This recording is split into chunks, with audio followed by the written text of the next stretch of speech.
Bueno, vamos a ver. En esta sesión vamos a trabajar el tema de los derechos del individuo frente a los derechos de la colectividad. Para aterrizar el tema de una forma más teórica, ¿verdad? Sabemos que es una materia teórica. Vamos a pensar otra vez a tratar a los filósofos, ¿verdad? Porque ellos nos dicen mucho en el sentido de cómo pensar la ética, no solamente en el sentido de actualidad, sino también en el sentido teórico pues que es necesario saber, o sea, es necesario saber qué es lo que decía Kant sobre la dignidad humana y por qué es importante la dignidad humana en este tema, por qué es importante iniciar con la dignidad humana antes de pensar en los derechos humanos, es porque los derechos humanos persiguen la dignidad humana, esa es su finalidad última. Los derechos humanos siempre van a estar proclives a qué? A que el ser humano viva en un sentido equitativo, igualitario, que viva con las mejores condiciones y que se desarrolle como individuo. Entonces vamos a iniciar. Dice, Kant y el problema de la dignidad humana. Esto quiere decir, Kant distingue lo que es valor y dignidad. Son cosas distintas. Una cosa es el valor podría ser algo muy cultural, algo muy en específico de una forma de pensamiento que no tenemos los mismos valores, pues los mexicanos que los japoneses, por ejemplo, no tenemos las mismas fuentes de símbolos, no tenemos los mismos imaginarios, pero sí tenemos algo bien importante que es la dignidad. Eso podríamos decir que es el sentido universal de lo que podríamos los seres humanos aspirar, ¿no? O sea, todos aspiramos no solamente a ser felices o a tener todas las posibilidades y los bienes económicos, morales, intelectuales, sino también estamos persiguiendo la dignidad. La dignidad es un tema muy complejo, es un tema que se puede estudiar puramente, ¿no? Pero la dignidad no tiene precio o es reemplazable por cualquier mercancía, es un valor intrínseco de la persona moral. Esto distingue la dignidad del valor, porque el valor puede ser un valor inmaterial, ¿verdad? Puede ser un valor material o económico. Entonces, nosotros, los seres humanos, no tenemos ningún precio ni valor. Nosotros somos personas morales, ¿sí? La persona moral no es una mercancía. Esto se ha dejado de pensar desde tiempos antiguos, incluso desde la Ilustración francesa. No sabemos que la Revolución Francesa es la que nos provee de esta nueva visión de la humanidad, ¿no? Y estos valores son rescatados a través pues de la filosofía contemporánea también. Entonces, mercancía es algo intercambiable o provechoso. Esto vamos a entenderlo como una especie de glosario para comenzar a pensar en este tema, ¿no? En esta materia. La mercancía es algo que se puede intercambiar y puede sacarse provecho de él. Sabemos que los seres humanos pues no somos mercancía, que todo lo que el humano produce y todo lo que el humano emite o lo que crea, aquel artefacto, ¿verdad? Aquella eh, invención a través de la técnica, pues puede convertirse en mercancía según el precio o el valor que se le dé. Aquello que puede ser reemplazado y sustituido no posee dignidad sino precio, ¿sí? O sea, una cosa tiene un valor monetario, económico y y otras cosas no tienen valor, ¿no? Hay cosas que la dignidad es lo que se debe medir más allá de que tenga una facultad económica o una facultad de valor, nada más. La autonomía es el fundamento de la dignidad de la naturaleza humana y de toda naturaleza racional. Fíjense, nosotros ya estudiamos este tema, ya más o menos entendemos qué es la autonomía, qué es la heteronomía, qué es la libertad. Entonces, como seres autónomos, ¿sí? No podemos acceder a una dignidad si no estamos conscientes de nuestra autonomía, si no estamos conscientes de que la naturaleza humana, ¿sí? Es parte de esa autonomía y de que nuestra naturaleza racional también exige una autonomía. ¿Por qué? Porque somos seres individuales y porque tenemos todas las libertades y los derechos que podemos acceder a través bueno, eso lo vamos a hacer más adelante, pero a través del Estado, ¿verdad? Que ahorita vamos a ver qué es el Estado y cuál es su implicación dentro del justnaturalismo y del justpositivismo va a ser un tema medio crítico ahí para poder llevarlo a, pues llevarlo a una instancia muy contemporánea y de ustedes, ¿no? ¿Qué es la caracterización moral? La que marca la diferencia entre el ser humano con los animales, se deja abierto para el respeto de otros seres. ¿Sí? Esto quiere decir que dentro de esa misma autonomía o ese carácter moral, también nosotros los individuos debemos de equilibrar. Sabemos que estamos en una época del mundo en la que no estamos respetando especies más débiles, y que debemos buscar una forma de que haya una igualdad en ese sentido de los seres humanos con los animales, ¿no? Una reciprocidad de algún modo para que sabemos que no somos iguales, ni vivimos en las mismas condiciones, ni tenemos las mismas facultades, ¿sí? Pero tenemos que ser respetuosos con otros seres, ¿no? Es como que dice aquel imperativo categórico del que hablábamos desde la ideología kantiana, ¿no? Entonces, la dignidad humana radica en que hay una autonomía. Eso quiere decir que es una voluntad de ser una ley para mí, sí mismo. Es decir, yo soy una ley para mí mismo y soy un fin en mí mismo, ¿no? No soy el medio para conseguir un fin, que sería una cuestión de valor, sino que soy el fin en mí mismo.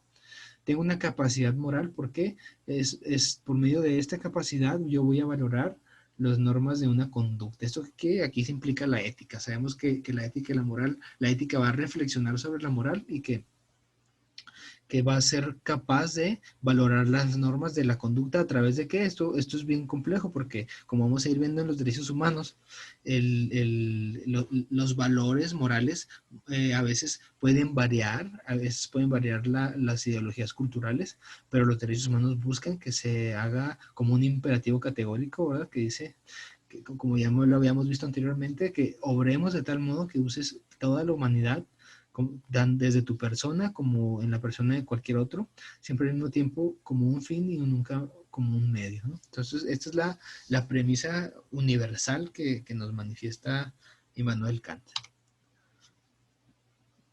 La dignidad es una atribución propia de todo ser humano, no en tanto que individuo de la especie humana, sino en tanto que miembro de la comunidad de seres morales.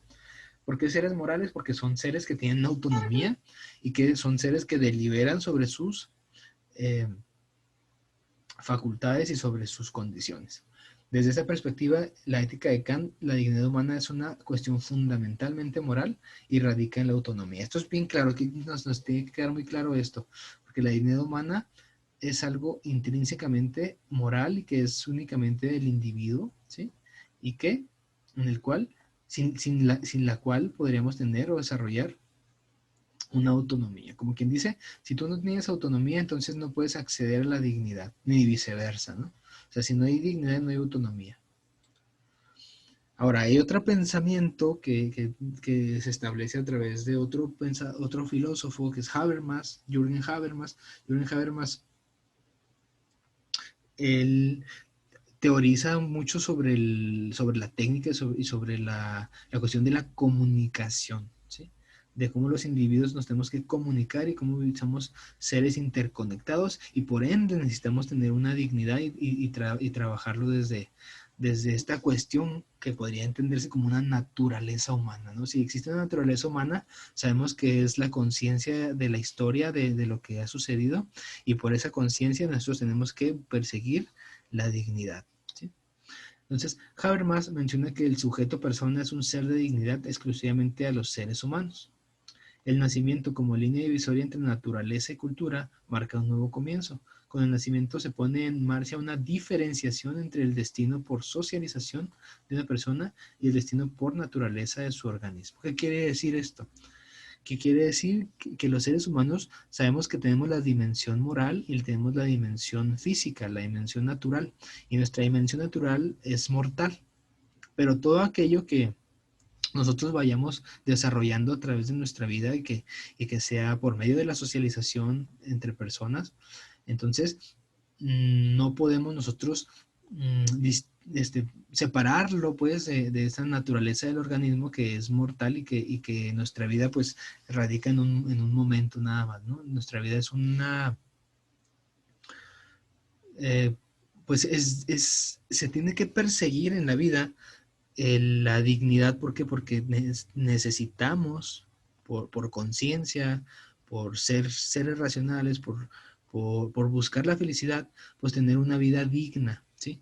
Más allá de lo que nuestra naturaleza, incluso a veces pensada desde luego que veamos el naturalismo, desde las leyes de la fuerza, ¿no? O las leyes del poder que podamos, pues, del poder natural, ¿verdad? Que podamos ejercer sobre los otros, sino que nosotros tratemos de ser equitativos y tratemos de ser, pues de entender que nuestro destino es mortal, pero nuestra vida es todo aquello que esté en ese destino, en ese camino, y que ese camino debe ser digno y debe ser vivo, ¿no? Debe de ser vivificable, por decirlo así, en el sentido en que sea autónomo, en el sentido en que tengamos una ideología moral bien cimentada, ¿no? Entonces, para Habermas, la dignidad es un valor intrínseco, ¿sí? Indisponible e inviolable para la vida humana que merece un respeto especial. Esto es como el cierre, ¿no? De esta postura. Habermas dice que la dignidad, ¿sí? Es un valor intrínseco, así como lo afirma Kant, pero también dice que es indisponible e inviolable para la vida humana. ¿Esto qué quiere decir?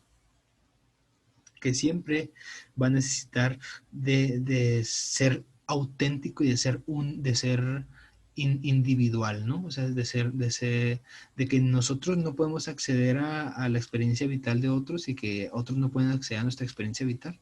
Entonces, necesitamos un respeto especial, y que ese respeto especial, pues acuérdense que se desarrolla a través de cómo interactuamos nosotros con la técnica, de cómo nos movemos dentro de las tecnologías actuales, de qué hacemos con las tecnologías. Se mueve a través de cómo tratamos a la diversidad de género, cómo atendemos esa problemática.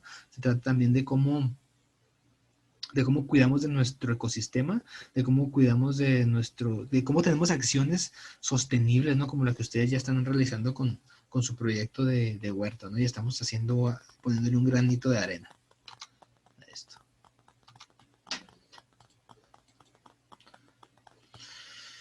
Finalmente, podríamos desarrollar un concepto de dignidad basándonos en la postura que tiene tanto Kant como Habermas.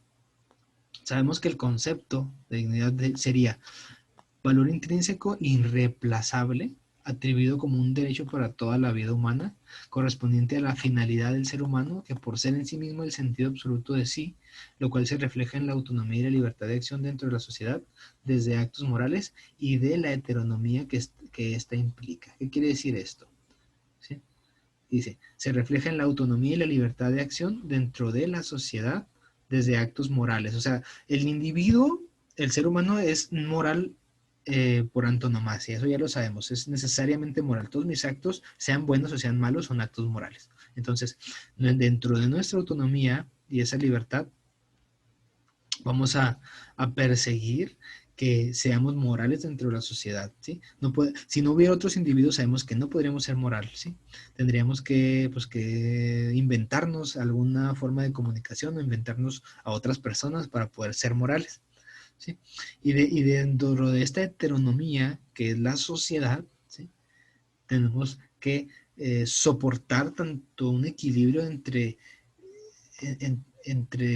lo autónomo como lo heterónomo, ¿no? Entonces no podemos ser totalmente libres porque estamos necesitando de otros, pero tampoco podemos ser completamente autónomos porque, bueno, más bien tampoco podríamos dejarnos llevar por lo que la masa dice, sino que tenemos un sentido individual y algo que se muestra como la dignidad humana, ¿no? Eso sería muy importante de verlo en este punto. Luego, vamos a ver cómo se desarrolla este pensamiento de la dignidad humana, a través de qué, a través del justnaturalismo y el justpositivismo. Estas son dos posturas filosóficas, que una es antigua, el justnaturalismo es la forma de dirigirse moralmente más antigua que existe, o es la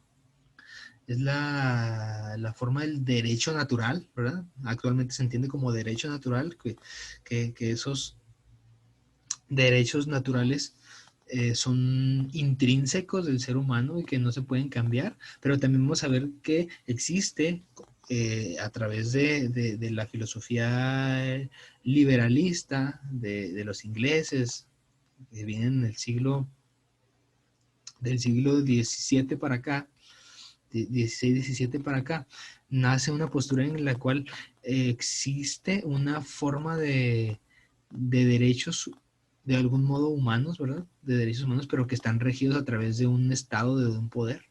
Entonces, el justnaturalismo va a ser, como quien dice, la ley natural, pero el positivismo va a ser la ley a través de qué? A través de organismos que van a dirigir una sociedad o que van a dirigir una ciudadanía. Y esto se lleva a través de, que de un estado, de una monarquía en el caso de cómo nace, ¿verdad? Sabemos que Thomas Hobbes es uno de los pensadores justnaturalistas y justpositivistas. ¿Por qué? Porque es el que comienza a pensar en cómo funcionan las sociedades modernas, ¿verdad? Las sociedades modernas y cómo empiezan a ver muchas exigencias por parte de la desigualdad social y por parte de que los seres humanos siempre que tienen poder pues pueden hacer el mal, ¿verdad? Y hay un mal natural en el ser humano por dominar. Entonces, ante esto necesitamos desarrollar una forma pues de equilibrar el poder, ¿no? O de dejar el poder en un benefactor más que en un tirano. En este caso, hay que pensar que el justnaturalismo es una doctrina filosófica muy antigua, como esa disputa que tenían Sócrates y los sofistas por distinguir aquello que está dictado por la naturaleza.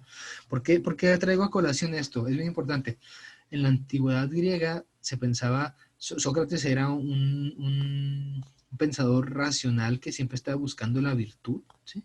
Y los sofistas era gente que también perseguían la verdad, pero eran verdades a medias, eran verdades como lo que entendemos ahora por política, ¿no? O sea, si tú eres del PRI o del PAN o del PRD o de Morena, pues estás dentro de este discurso de los sofistas, en algún modo. ¿Por qué? Porque es una doctrina, es una ideología parcial de las cosas, ¿no? O sea, te está mostrando nada más una cara de la moneda y una verdad que se filtra a través pues a través del discurso, ¿verdad? Lo que podemos entender como el discurso. Entonces, después de esto, ellos pensaban, ¿sí? Que la fisis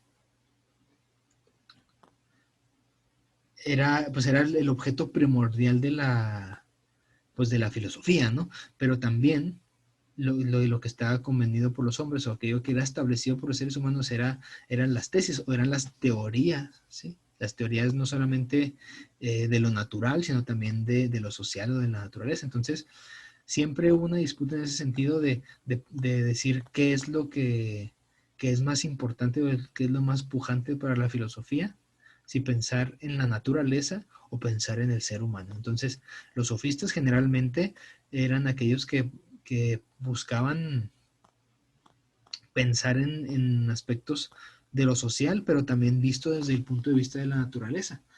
Y luego estaba también Sócrates, que pensaba en la virtud como esa tesis o esa forma de afirmativa de que del individuo debe buscar por su virtud la felicidad y que debe alcanzar esa felicidad, esa virtud le debe alcanzar a través de la razón, ¿no? Entonces, ambas posturas son complejas, pero es un ejemplo para pensar en cómo existe una disputa general del justnaturalismo, porque el justnaturalismo, cuando no hay un orden establecido por un régimen, entonces pues el más fuerte o el que ha leído más libros o el que tiene más edad, pues siempre va a tener una hegemonía sobre los otros, ¿no? Va a tener un poder sobre los otros.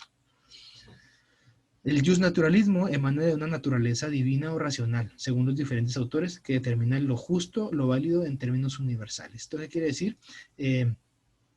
Según los pensadores, el justnaturalismo es aquello en el cual la ley divina o la ley buena, aquella conciencia moral que nos dice que está bien y que está mal, es el poder que nos va a regir o es el eje rector de nuestros actos. Entonces, obramos conforme a la naturaleza humana, pues eso quiere decir que obramos conforme a la bondad o a la moral, pero sabemos que en la actualidad no podemos vivir así porque caeríamos en, pues no sé, en la violencia, caeríamos en lo que el poder implica, ¿no? El poder siempre va a corromper a los seres humanos por medio de que, pues de que siempre está buscando el control y que la autoridad siempre va de algún modo a usar la fuerza, ¿no? Ya sea desde puntos de vista muy sutiles hasta aspectos muy evidentes y muy transgresores.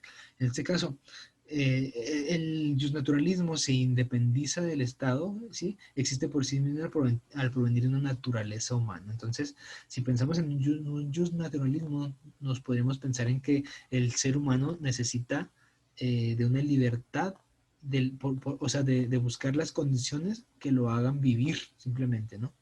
O sea, el ser humano tiene el derecho a la vida y ese es eh, pues es un justnaturalismo, ¿no? Por decirlo así. Luego, cuando pensamos en esa bondad y en la justicia, el derecho natural se forja desde la trascendencia, desde aquello que es inmutable, que decimos siempre se persigue la bondad y la justicia. Es imposible que dos seres racionales tengan nociones contrapuestas respecto a las normas naturales de conducta. Sabemos que el bien y el mal pues son aspectos muy sutiles y que pueden cambiar en la actualidad. Sabemos que no existe un concepto de bondad absoluta ni tampoco una justicia absoluta que diga todos los individuos en la actualidad van a obrar conforme a esa ley justa y esa bondad porque Dios lo manda, ¿no? Porque lo manda la iglesia o porque lo manda la cultura misma o porque lo manda el papá de la familia, el padre de familia o la madre de familia, ¿no? Estos son aspectos muy equívocos también, ¿no? Siempre hay un problema, como les comento. El justnaturalismo puede servir de base a un discurso crítico del statu quo, pues apela a un orden trascendente. ¿Esto qué quiere decir? El statu quo se entiende como aquello en lo que estamos viviendo, es nuestro contexto, es nuestro estatus, es nuestro ambiente. ¿Sí? Entonces, no siempre va a funcionar el justnaturalismo para todas las culturas y para todas las organizaciones de la sociedad. Quien determina qué es lo justo y lo injusto, el problema una vez más es injusto, ¿sí? Cuando seres racionales contraponen conceptos excluyentes de la justicia. ¿Esto qué quiere decir?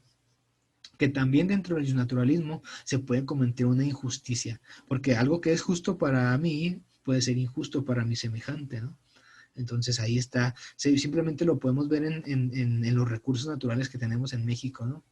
Y si viviéramos conforme a un justnaturalismo, estaríamos todavía peor, viviríamos en mayor pobreza, creo yo.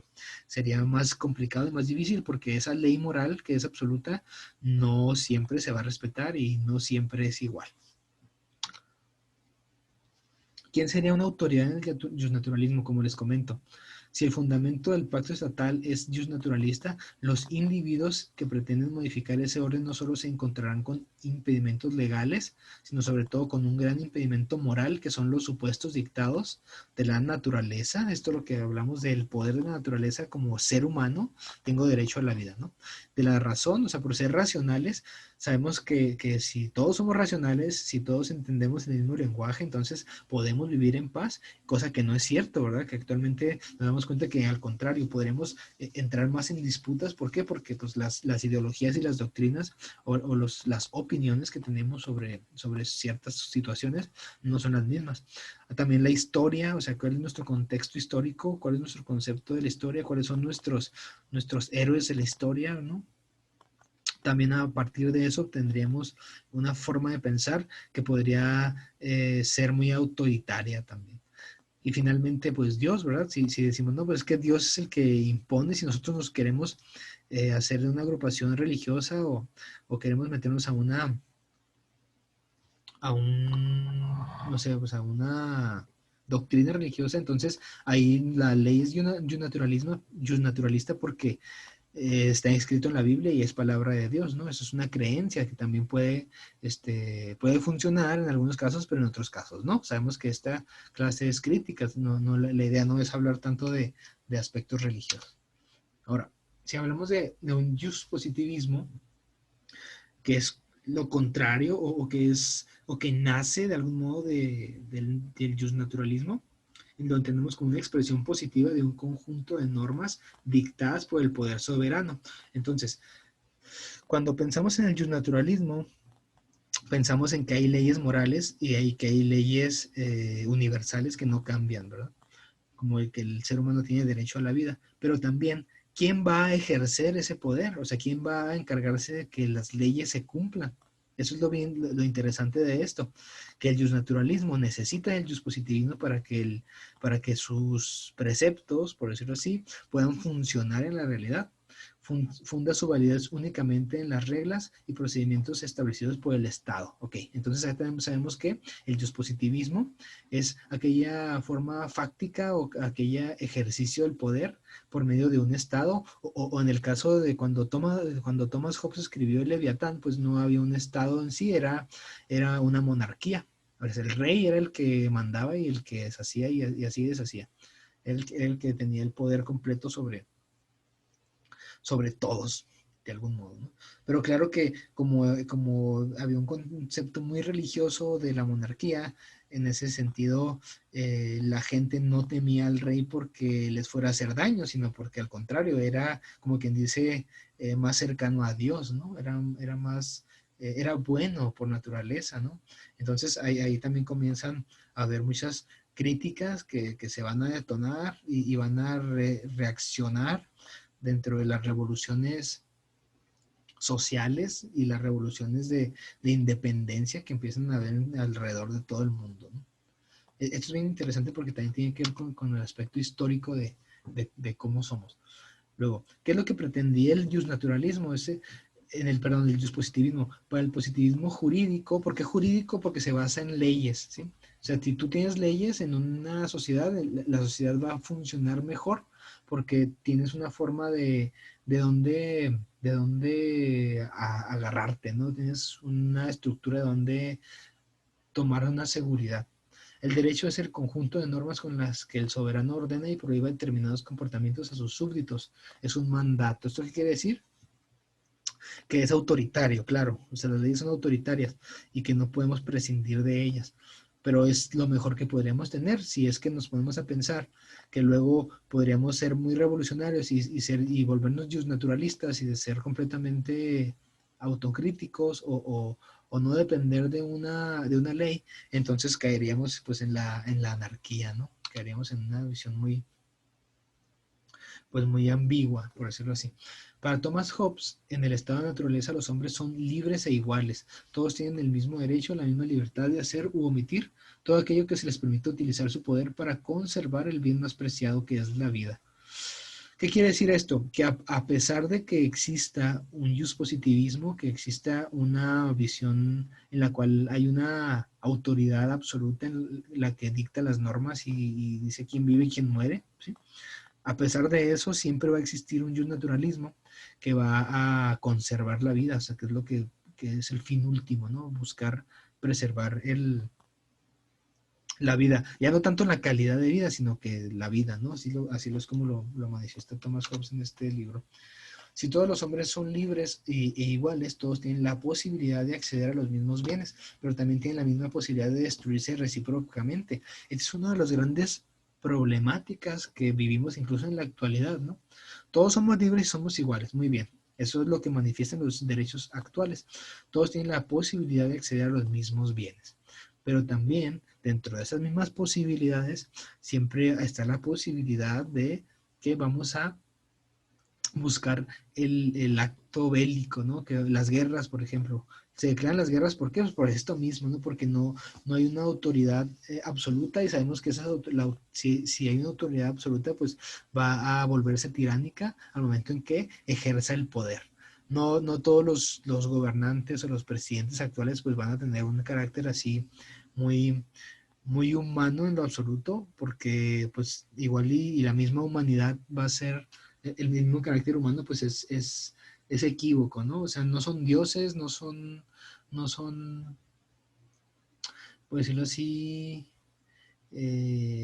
objetos de adoración, ¿no? Sino que son seres humanos también que necesitan y que van a ejercer conforme su racionalidad los permita, ¿no? Y sabemos que la racionalidad también está en tela de juicio. Ahora, existen tres causas por las cuales, según Thomas Hobbes, pues puede haber conflicto cuando se habla desde el punto de vista justnaturalista o de las leyes naturales del individuo. El primero es la competencia, ¿sí? Hace combatir a los hombres por la posesión o control de otros hombres y bienes. Es decir, pues no sé, yo tengo pues un rancho con 30 vacas y mi vecino nomás tiene 2 vacas, entonces ¿qué va a hacer? Pues va a empezar a querer competir conmigo, a decir, oye, ¿por qué tú tienes 30 vacas y yo nomás tengo 2? Esto es injusto, ¿no? Y esa injusticia lo va a llevar a pelear porque él también quiere vacas y quiere tener más vacas o las mismas que yo, ¿no? Entonces ahí comienza el conflicto. Luego, en la desconfianza que les impulsa a lidiar para alcanzar la seguridad. ¿Esto qué quiere decir?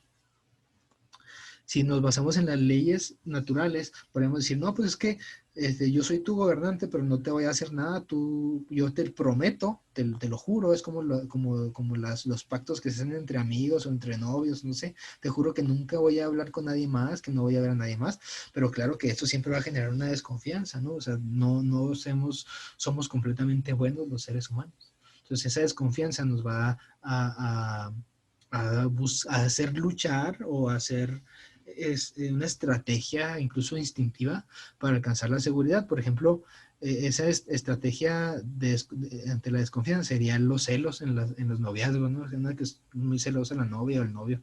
Entonces, eso quiere decir que persigue la seguridad porque hay una desconfianza latente. Igual en los aspectos económicos. Y, o sea, yo no les voy ¿cómo decirle? No voy a darlo todo porque me quedo sin nada, ¿no? O sea, tengo que guardar algo para mí. Luego, el punto 3 es la gloria que los incita a pelear por la reputación. ¿Esto qué quiere decir? Que todos los seres humanos necesitamos ser reconocidos, pues estamos persiguiendo esto.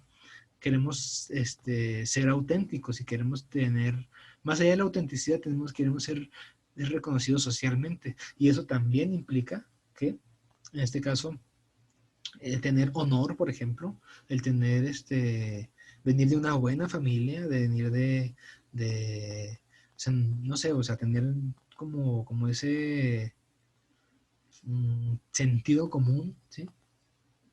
De lo que es una buena reputación, siempre nos va a llevar a pelear también. Pero, y no nada más en aspectos políticos, sino en aspectos muy personales.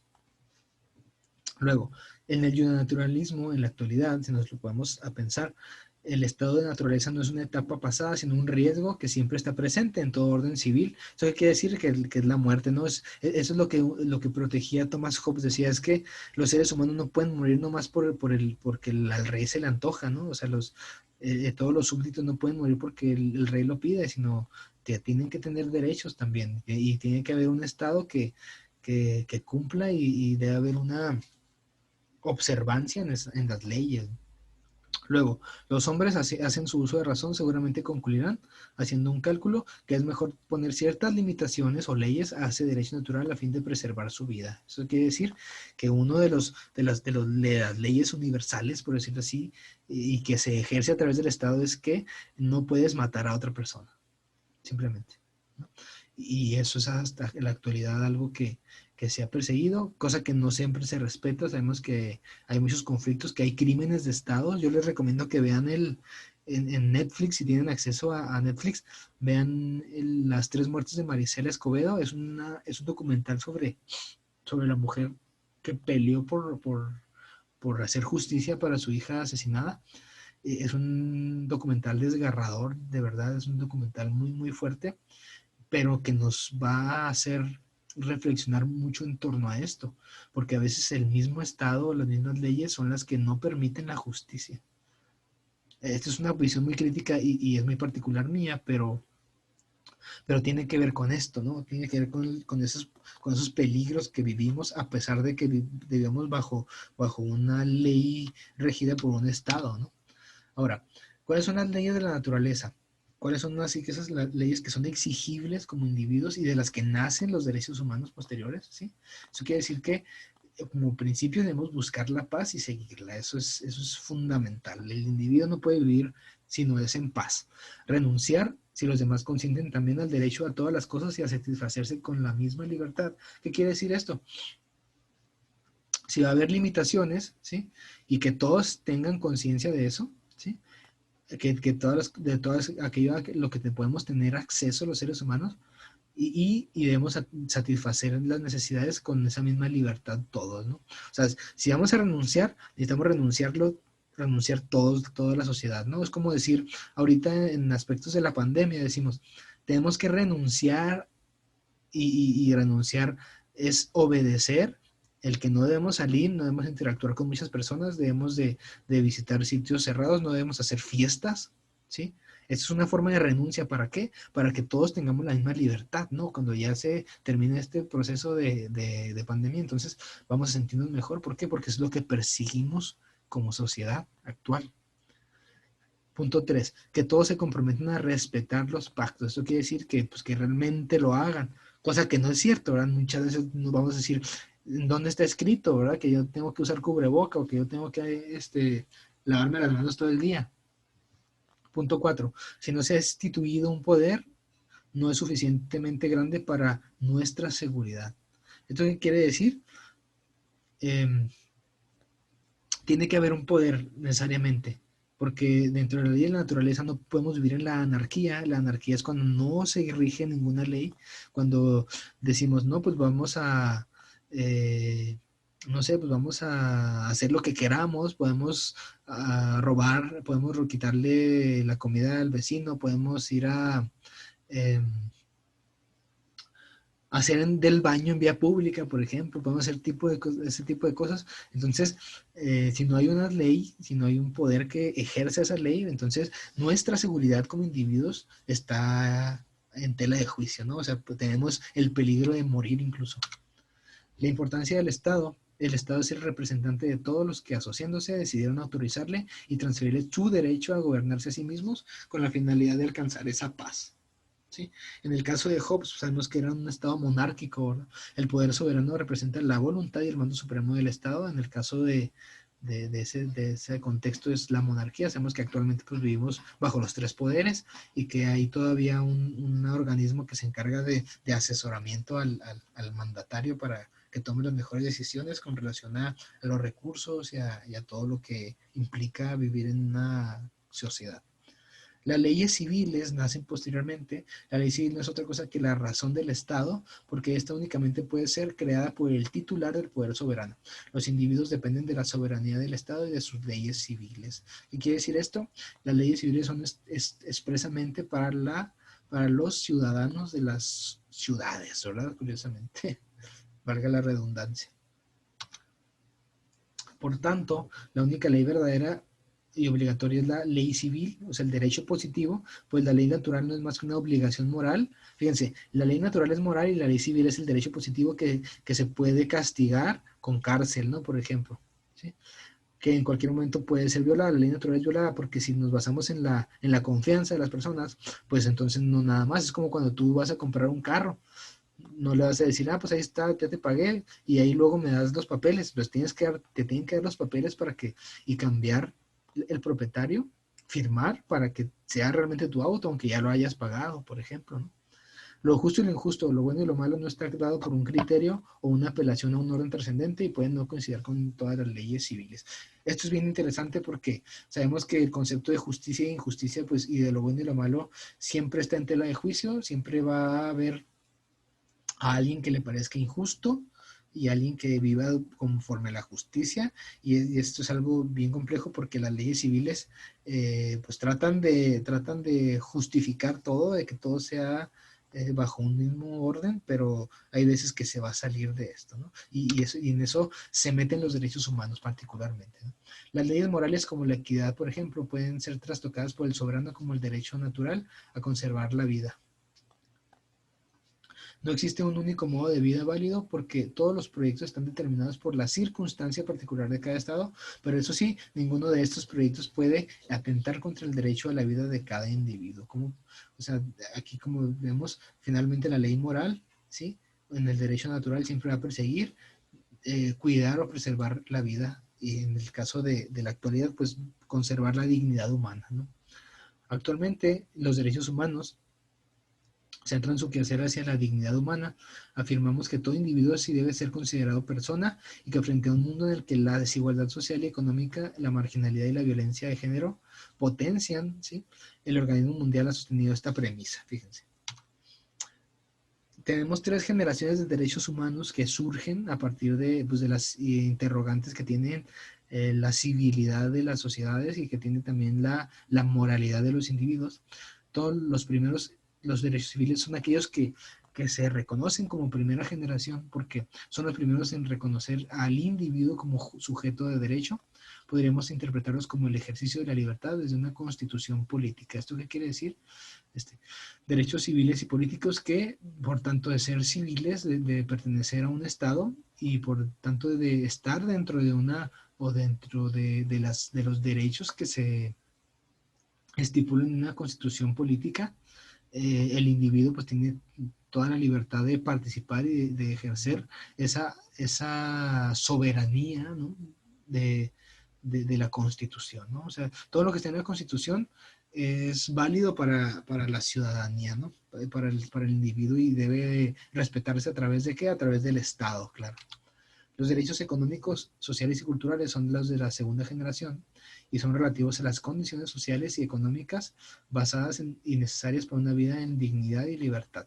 Hablan de cuestiones tan básicas como el trabajo, la seguridad social, la salud, la educación. Aquí se comienza a complejizar un poquito más el derecho humano porque vamos a dividirlo en los derechos económicos, en los derechos sociales y en los derechos culturales. Aquí no solamente se pretende que el individuo pueda vivir dignamente en el sentido en que no se le mate, ¿verdad? En que tenga acceso a la vida, en que tenga derecho pues a la libre recreación, sino que vamos a pensar ya en aspectos más fenomenológicos, por decirlo así, más de los fenómenos de la cultura o fenómenos de la sociedad o fenómenos económicos como el trabajo, ¿verdad? Yo les encargué en su actividad que investigaran cuáles son las condiciones que plantean las empresas para sus trabajadores y esto tiene mucho que ver con los derechos económicos, sociales y culturales, ¿no?